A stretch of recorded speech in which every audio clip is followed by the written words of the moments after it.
My guest today is Nick Sainato. Nick, of course, is the co-founder of Gamma and also the co-founder of the just launched Signals platform, which, of course, we'll learn all about today. But welcome back to the show, Nick. Yeah, thanks for having me, Andy. Always a pleasure, Nick.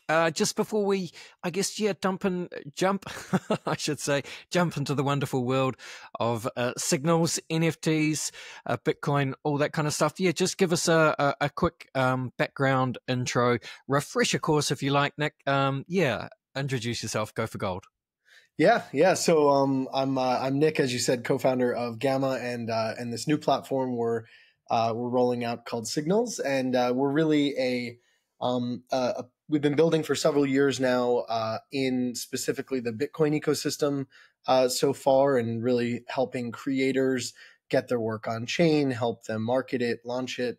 And actually with Signals now broadening that a bit further to really the lessons we've learned in helping creators launch works on Bitcoin, we think are really like general purpose learnings that we want to really provide to any creator for any release that they're working on or off the blockchain on any drop site. And so that's sort of what Signals aims to do.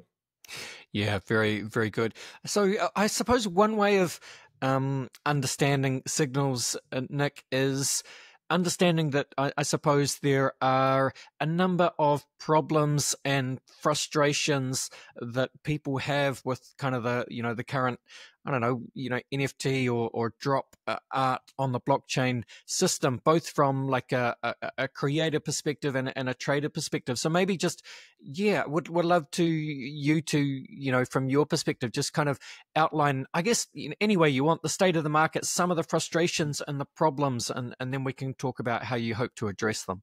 Mm-hmm. Yeah. So, I mean, if you've been in the space for a little while, I know you certainly have. But if you're maybe listening and you've maybe been dabbling, or perhaps you've been here since the last NFT craze back in 2021, you've seen various ebbs and flows of the market. There's sort of this, I'd say, more macro hype cycle that's happened, where you had sort of in 2021 this massive like roller coaster up to the top, and then following in the year or two after that a bit of a crash. And you certainly could load up news stories every day and see NFTs are dead and they're never coming back and there's absolutely no reason for them. And I think that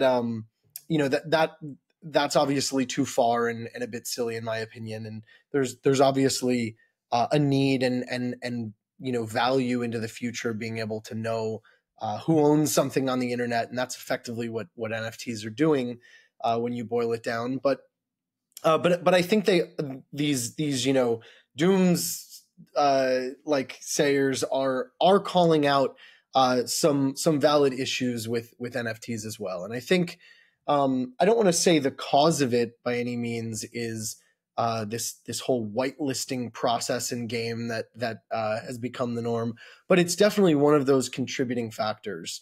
And I think whitelists were really a born out of a desire to launch things successfully, and sort of as a bit of a marketing tool.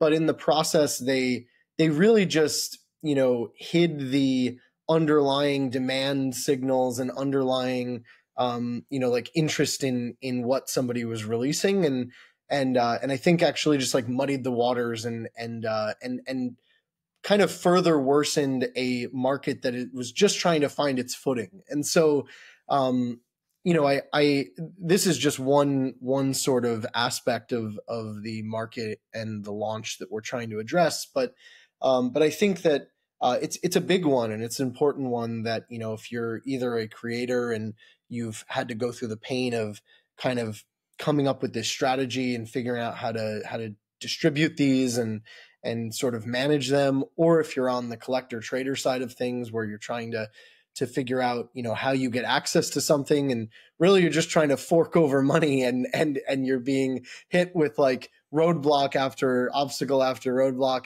trying to do that. So I'd say that's a helpful way of thinking of like the way we're trying to target a specific problem in the market.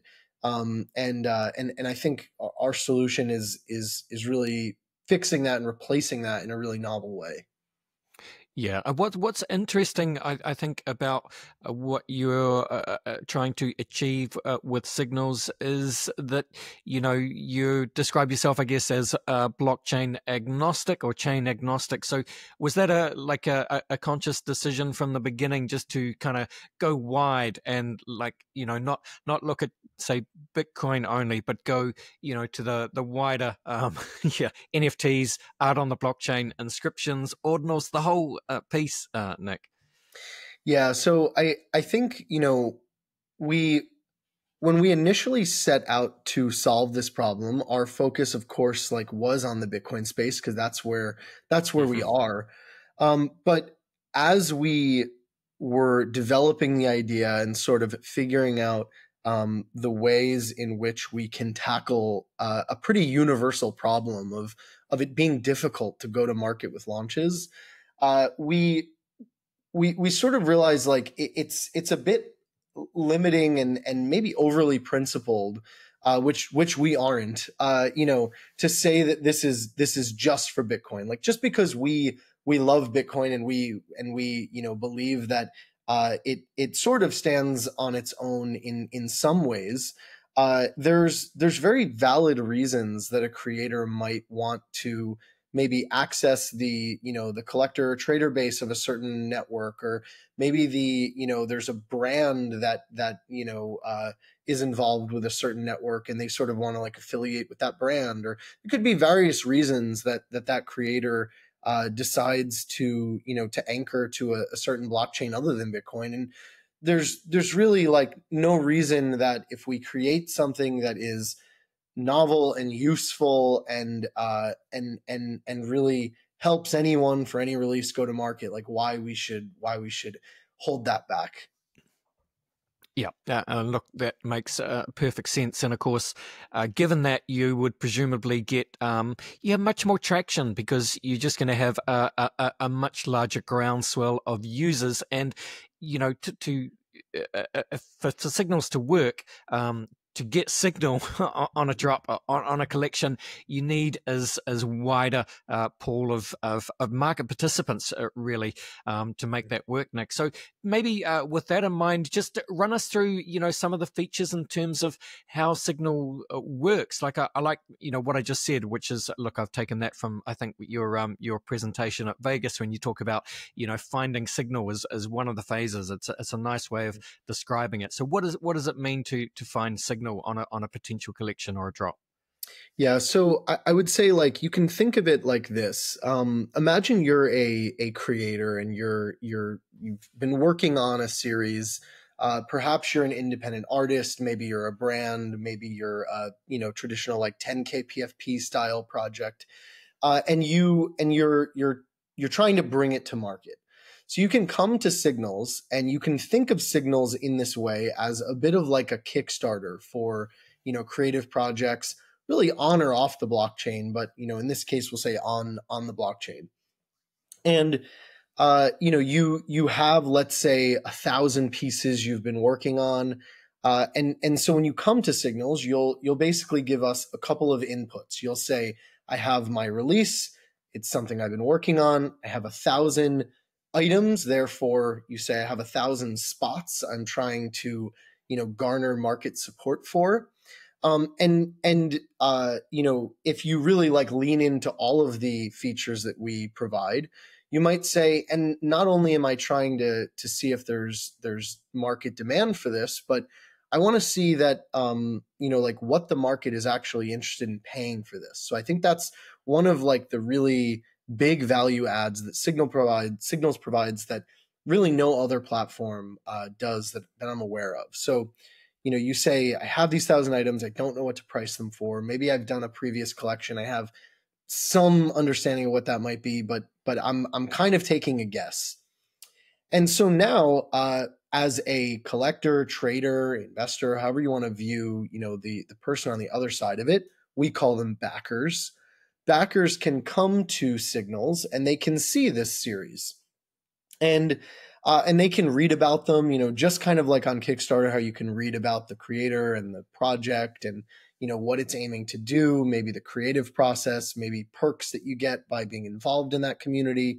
And you can just make an independent, informed decision as to whether you think it's interesting and whether you think it's worth something.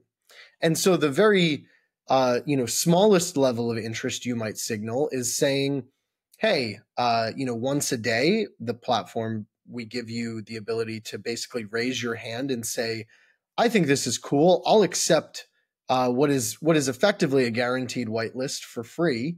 And you can say, I think this is cool enough to accept it for free. And then, if you like it a little bit more than that, you can say, well, actually, I wouldn't just accept it for free. I would actually pay for this. And so at that point, if you like it enough, you can actually place effectively a bid to sort of back up your interest in this project. And so you might say, I think this is worth $50, or I think this is worth $100. And you just can place that bid. And then as a platform, we go around and we see all the people that are interested and all of the bids that they, are interested, at that level. And by the end of the project, we hopefully have secured sufficient demand that all of the spots are spoken for. And if it's in high demand, hopefully there's also a price that we've determined is like the fair market price based on everyone's level of interest in your project.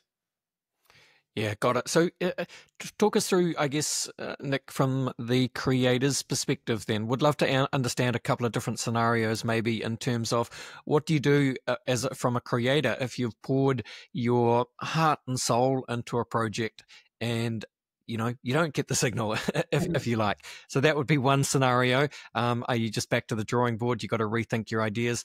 And yeah, what happens if so people do come out to support your project. People are saying, yep, they want in on a whitelist. They might even pay to get in on a whitelist. What would that look like from that creator's perspective? Yeah. So in the first scenario, I think is obviously an important one. Not every project on Signals is going to find Signal, as we call it. And I think that one of the interesting and probably one of the more valuable aspects of the platform is that it allows you to create and maintain a bit of a relationship with the people who become your backers. So it's a little bit different from, maybe somebody follows you on Twitter or something like that, and now you're trying to get your message in front of them, and your posts just get buried in the feed, and they might never see a post from you again. But when you back somebody on Signals, we sort of like, at least by default, take that as an interest in keeping up with you. And so now that creator can post updates about their project and what they're working on, and they can, either send you an email, or even if you've connected it, they could send you a text message or a Telegram message or a Discord message. It's totally up to that receiver whether they want to receive that or not. But ideally, if they've shown some level of interest, they can get in touch with you. And so the idea is, hopefully you've been thoughtful about what you've created, its supply, and that's sort of at least roughly in line with what the market is interested in. But it's always possible that you got it a little bit off, or maybe the market wasn't right when you first attempted. And so at that point, you can basically decide to do a couple of things. One, you could say, I was just testing the idea and the idea didn't work. I'm going to try a different idea. And I think there are plenty of creators who can and hopefully will use Signals to sort of validate ideas, good and bad. But let's say you are committed to this idea and you want to polish it. You can then keep in touch with those people, and maybe they have advice or tips on different audiences to try to reach out to, or different different avenues to explore. Or maybe everything was right, but the supply was just a little bit too big for the market right now.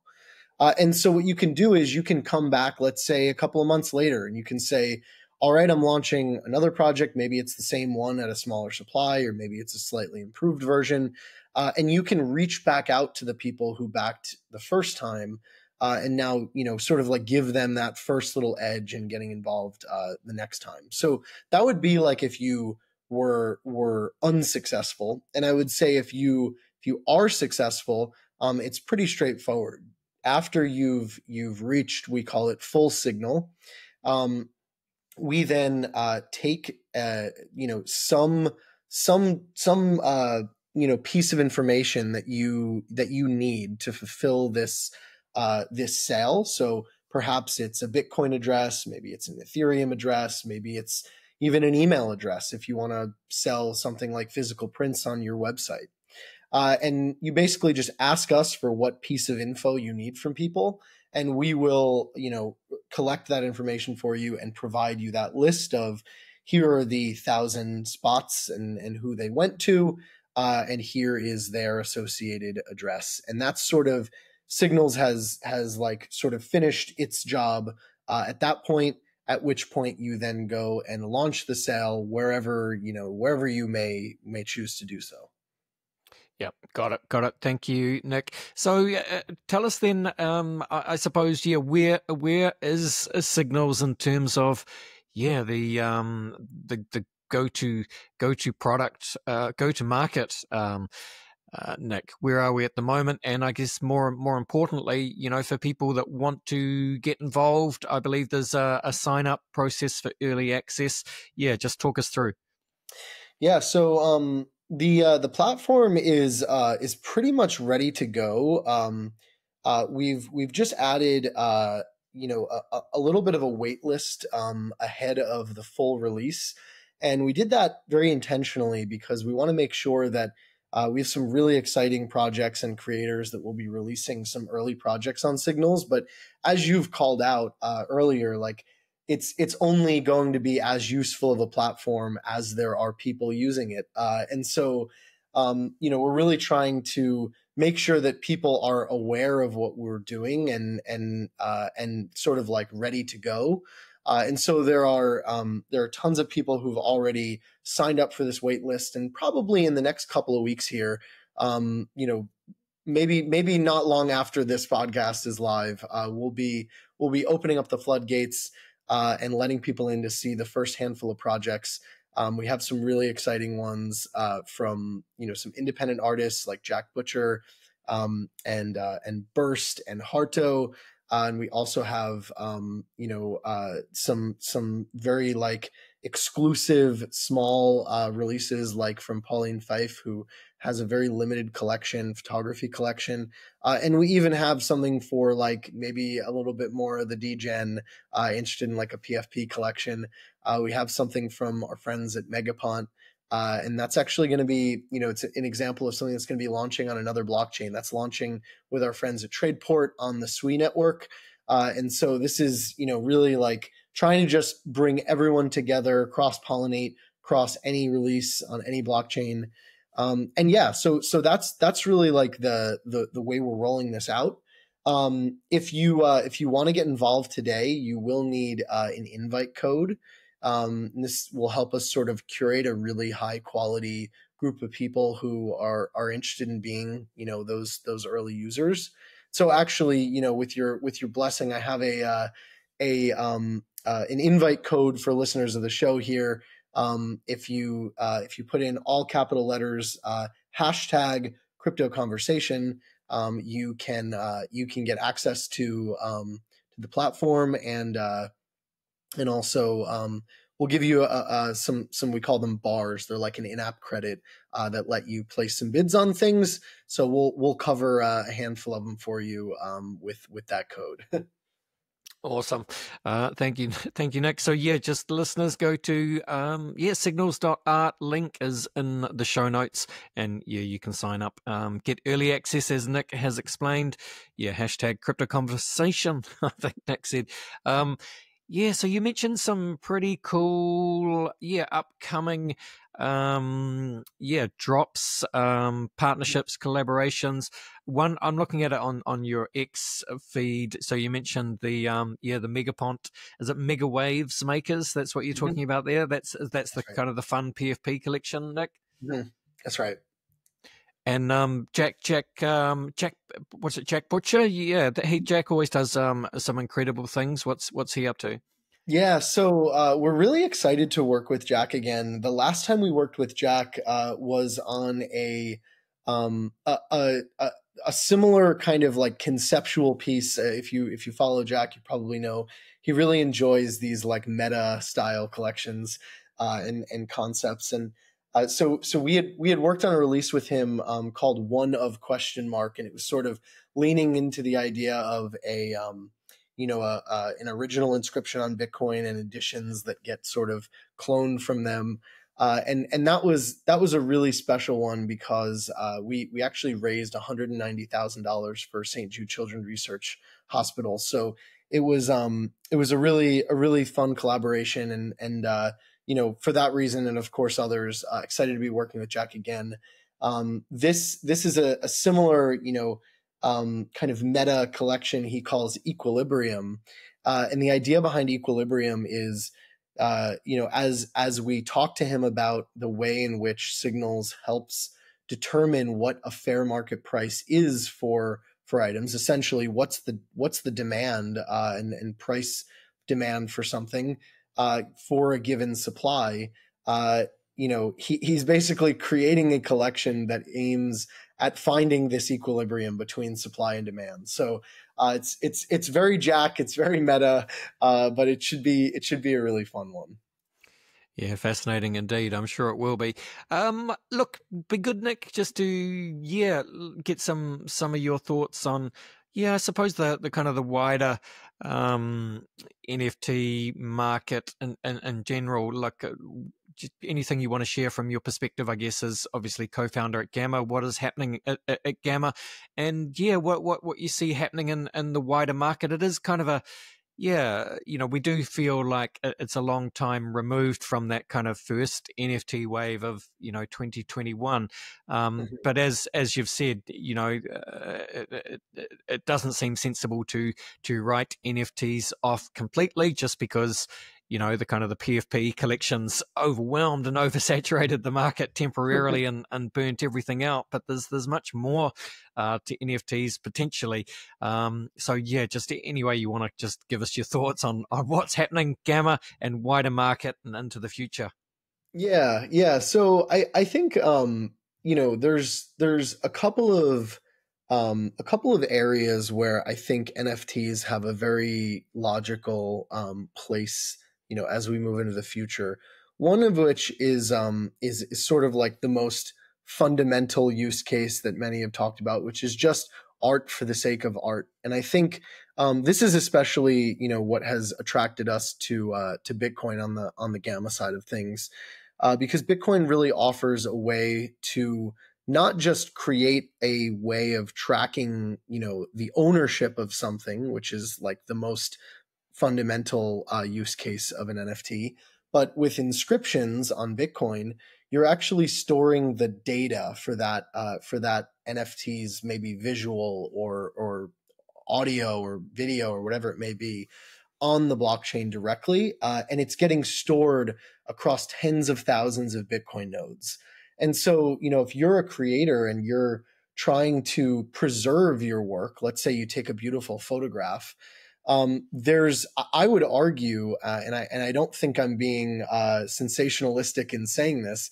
I don't think there is a more durable way of storing that data in the world, like that all of humanity has, than by inscribing it on Bitcoin, because you have Bitcoin nodes on tens of thousands of machines all across the world in every country.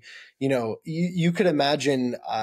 I say this jokingly. I guess I have to be delicate with my words here, but if there was some horrible event in the world and a ton of people lost access to computing, there'd probably be a handful of copies of the Bitcoin network somewhere with your photograph on it.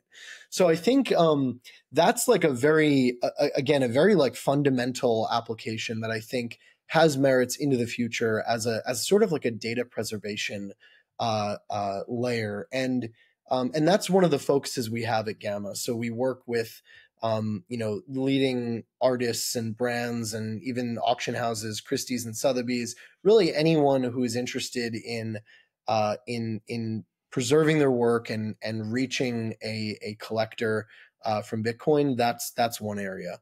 I think another big area, and this one's pretty broad, is like useful technologies and applications that where access to them or a community around them is secured by NFTs. And I want to be clear, I don't mean like the traditional NFT roadmap, so to speak, from 2021, where it's sort of just, to use the Family Guy line, they insist upon themselves. They're just like, I'm going to release something and then I'm going to release a derivative and then I'm going to release a token about it. And it's not really like going anywhere, but really the builders who are making a game or they're making a protocol or they're making some kind of application that is independently useful, that just so happens to be access to it just so happens to be secured by an NFT. And I think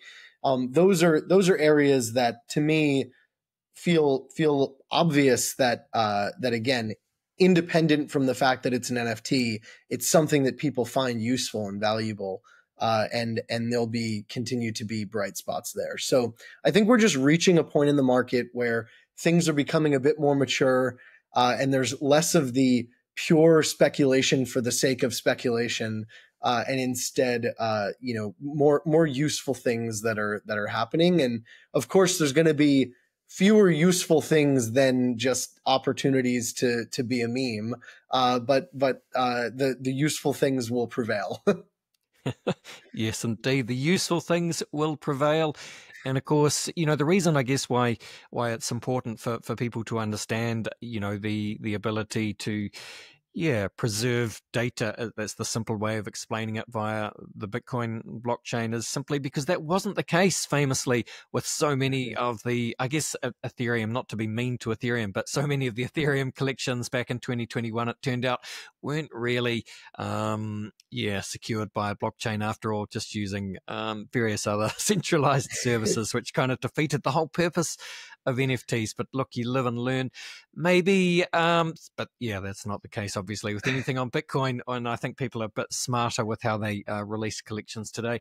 But yeah, just as to finish off, Nick, I guess, it would be silly not to just briefly touch on Bitcoin itself. Look, as we record today, Tuesday 17 June, so look, I'll publish this probably not too far off, but Bitcoin is at 108,800, and it's a crazy time in the world. Of course, Israel and Iran, the ongoing up and down saga of the Trump presidency, and just it's always a crazy time in the world. But again, it's a crazy time in the world. But Bitcoin keeps on doing Bitcoin things. I know you've just returned from, I think it was Inscribing Vegas 25, is that what it was called, which is where you launched Signals. So just any kind of observations from the Bitcoiners at the conference? What's kind of top of mind, and how do you think about Bitcoin at the moment, Nick?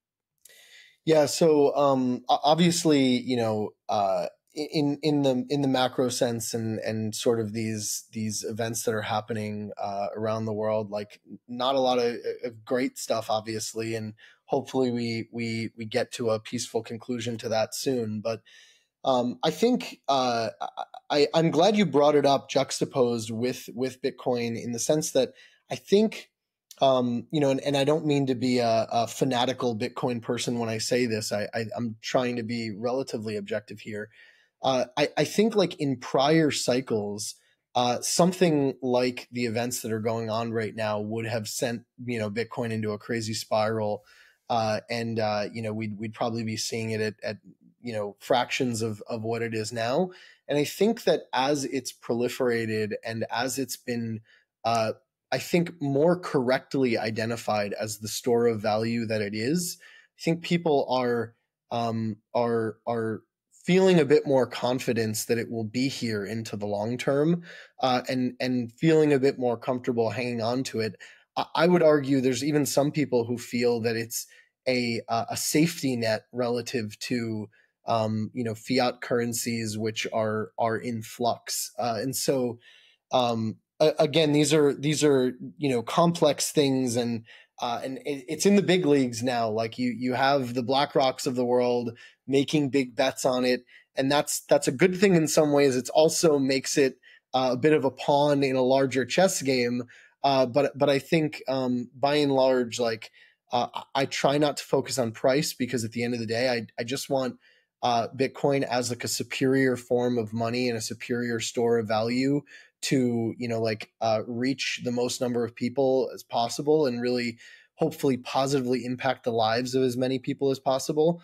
And I think that we're seeing that. And yeah, just to touch on briefly the event side of things, yeah, Vegas was a really great time. I think um, the Bitcoin conferences in general are a really like bright light in crypto events in general. I think if you've attended a handful of them, not all of them are very well attended, not all of them are very well organized, but I have to give it to the Bitcoin Mag and Bitcoin Media team. They do a fantastic job both bringing out a big crowd. I think there were like 30,000 people there that week, but also really having thoughtful commentary and interesting topics that are really worth exploring. So I certainly had a great time, and I think just being out in the same place, all kind of like aiming towards a better future, powered by this technology is just a good reminder of why we're all here, and makes you uh, you know excited to keep doing what you're doing in a space, as we talked about, that is like up and down sometimes and a bit like a roller coaster. It's a good reminder, like we're headed generally up and to the right in a good direction, despite maybe the daily ups and downs. Yes, indeed. It's a wonderful way of looking at it. Thank you. Thank you, Nick. And yeah, keep on trucking, Mr. Bitcoin. Well, Mrs. Bitcoin, depending on. Yeah. we shouldn't ascribe a sex to Bitcoin. What am I doing? Keep on trucking Bitcoin. All right. Let's close it out, Nick. Please just close it out again by telling people where they can go to learn all about what you and the team are building at Signals. And yeah, please shout out the referral codes, any social platforms. Yeah, take it away. Yeah. Yeah, thanks again. So yeah, you can go to signals with an S at the end .art. That is the website. You can also find us on X at signals art. And you can browse around. We'll, I'm sure, have clips of this podcast, as well as other discussions on sort of what Signals is trying to do and upcoming releases. And if you want to get on that both early access list, as well as get some of those free bars I mentioned, you can use the invite code, all capital letters, hashtag crypto conversation, and that will get you both. So yeah, that is Signals, and of course I'm just at Nick Sainato on basically everything. So if you want to find me, shoot me a DM. Of course, feel free as well. Awesome. Thank you so much, Nick. All the best, and bye for now. Bye bye, Andy.